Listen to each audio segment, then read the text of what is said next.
الشيطان الرجيم بسم الله الرحمن الرحيم ولا تحسبن الله غافلا عما يعمل الظالمون إنما يؤخرهم ليوم تشخص فيه الأبصار مهطعين مقنعي رؤوسهم لا يرتد إليهم طرفهم وأفئدتهم هواء وأنذر الناس يوم يأتيهم العذاب فيقول الذين ظلموا ربنا أخرنا إلى أجل قريب نجيب دعوتك ونتبع الرسل اولم تکونوا اقسمتم من قبل ما لکم من زوال وسکنتم فی مساکن الذین ظلموا انفسهم وتبین لهم کیف فعلنا بهم وضربنا لکم الامثال صدق اللہ العظیم۔ سورہ ابراہیم ہے، آیت نمبر 41 سے لے کر آیت نمبر 45 تک، اور 13واں سپارہ ہم انشاءاللہ سماعت کر رہے ہیں۔ وَلَا تَحْسَبَنَّ اللَّهَ غَافِلًا عَمَّا يَعْمَلُ الظَّالِمُونَ، اور تم یہ مت خیال کرو کہ اللہ تعالیٰ بے خبر ہے ان کرتوتوں سے جو یہ ظالم کر رہے ہیں۔ یعنی تم یہ خیال نہ کرو کہ جو ظالم کے کام ہیں، جو ظالم کے کرتوت ہیں، اللہ انہیں جانتا نہیں۔ اللہ ہر بندے کے ہر کام کو بولیے جانتا ہے۔ اللہ ہر بندے کے ہر کام کو، بلکہ کل ہم یہ سن چکے ہیں نا کہ اللہ تعالیٰ نے کیا ارشاد فرمایا، ربنا انک تعلم ما نخفی وما نعلن وما یخفی علی اللہ من شیء فی الارض ولا فی السماء۔ زمین و آسمان میں کوئی چیز ایسی نہیں جو اللہ سے کیا ہو، مخفی ہو، چھپی ہوئی ہو۔ تو اللہ تبارک و تعالیٰ یہ گمان ہی نہیں کیا جا سکتا کہ اللہ تعالیٰ ظالموں کے کرتوتوں کو نہیں جانتا۔ انما یؤخرہم لیوم تشخص فیہ الابصار، وہ تو انہیں صرف ڈھیل دے رہا ہے۔ بھئی ظالم ظلم کما رہے ہیں تو پھر اللہ تعالیٰ ان کو پکڑ کیوں نہیں لیتا؟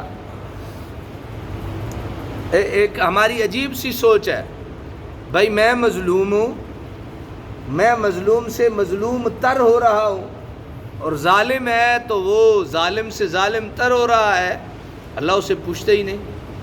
یہ ایک سوچ پیدا ہوتی ہے کہ اللہ اسے پوچھتے ہی نہیں۔ اس کا جواب یہ ہے کہ انما یؤخرہم لیوم تشخص فیہ الابصار، وہ تو انہیں صرف ڈھیل دے رہا ہے اس دن کے لیے جب کہ مارے خوف کے کھلی کی کھلی رہ جائیں گی آنکھیں۔ یعنی اس دن تک اللہ تعالیٰ انہیں ڈھیل دے گا جس دن وہ اللہ کے حضور کیا ہوں گے، پیش ہوں گے، اور ان کی آنکھیں پھٹی کی پھٹی رہ جائیں گی۔ مہطعین مقنعی رؤوسہم، بھاگم بھاگ جا رہے ہوں گے اپنے سر اٹھائے ہوئے، لا یرتد الیہم طرفہم، ان کی پلکیں نہیں جھپکتی ہوں گی، وافئدتہم ہوا، اور ان کے دل دہشت سے اڑے جا رہے ہوں گے۔ وانذر الناس، اور اے میرے نبی ڈرائیے لوگوں کو، یوم یأتیہم العذاب، اس دن سے جب آئے گا ان پر عذاب، فیقول الذین ظلموا ربنا اخرنا الی اجل قریب، تو بول اٹھیں گے ظالم، ربنا اخرنا، اے ہمارے رب ہمیں مہلت دے تھوڑی سی، الی اجل قریب، تھوڑی سی مہلت دے دے، نجیب دعوتک، ہم تیری دعوت پر لبیک کہیں گے، ونتبع الرسل، اور ہم رسولوں کی کیا کریں گے، پیروی کریں گے۔ اس وقت سلسلہ ختم ہو چکا ہوگا۔ اولم تکونوا اقسمتم ما من قبل ما لکم من زوال، اے کافرو، کیا تم قسمیں نہیں اٹھایا کرتے تھے اس سے پہلے، ما لکم من زوال، کہ تمہیں یہاں سے کہیں جانا ہی نہیں۔ جب پھٹی کی پھٹی رہ جائیں گی، عذاب ان پہ اتر آئے گا، تو اللہ تبارک و تعالیٰ فرمائے گا اب روتے کیوں ہو؟ اس وقت تو تم یہ کہتے تھے کہ ہم نے تو کہیں جانا ہی نہیں، ہم نے تو مرنا ہی نہیں، ہم سے کون حساب لے گا؟ تو اب کیا ہو گیا تمہیں کہ تم اللہ کے عذاب اور اس کے ڈر سے اور یہ ساری باتوں میں تم پریشان نظر آتے ہو۔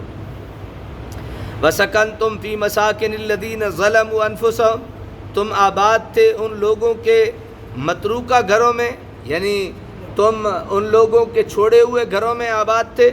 کن کے؟ الَّذِينَ ظَلَمُوا أَنفُسَهُمْ، جنہوں نے اپنے آپ پہ ظلم کیا، انہوں نے ظلم کر کے مکان بنائے اور وہ گئے، اور اب تم ان کے ظلم سے حاصل کیے ہوئے مکانوں میں تم رہائش پذیر ہو۔ وَتَبَيَّنَ لَكُمْ كَيْفَ فَعَلْنَا بِهِمْ، اور یہ بات تم پر خوب واضح ہو چکی تھی کہ کیسا برتاؤ کیا تھا ہم نے ان کے ساتھ، پتہ چل گیا تھا کہ ہم نے کیسا برتاؤ کیا ان کے ساتھ۔ وَضَرَبْنَا لَكُمُ الْأَمْثَالَ، اور ہم نے بیان کی تھی تمہارے لیے طرح طرح کی مثالیں، یعنی تمہیں سمجھانے کے لیے ہم نے طرح طرح کی تمہارے سامنے ان کی مثالیں بھی بیان کی تھیں۔ تم ان بستیوں میں سکونت پذیر رہے جن کے پہلے باشندے اپنے گناہوں کی پاداشت میں تباہ کر دیے گئے تھے۔ ان بستیوں کے در و دیوار ظالموں کی عبرتناک داستانیں تمہیں سنایا کرتے تھے، اور ہم نے بھی تمہیں مثالیں دے دے کر حق کی طرف بلایا، اور تم جو ہے وہ بس ٹس سے مس نہیں ہوئے۔ آج چیخنے چلانے کا کوئی فائدہ نہیں، آج معذرت خواہی بعد از وقت ہے، اب تو تمہیں لا محالہ اپنے کرتوتوں کی سزا بھگتنی ہوگی۔ اللہ تعالیٰ عمل کی توفیق عطا فرمائے۔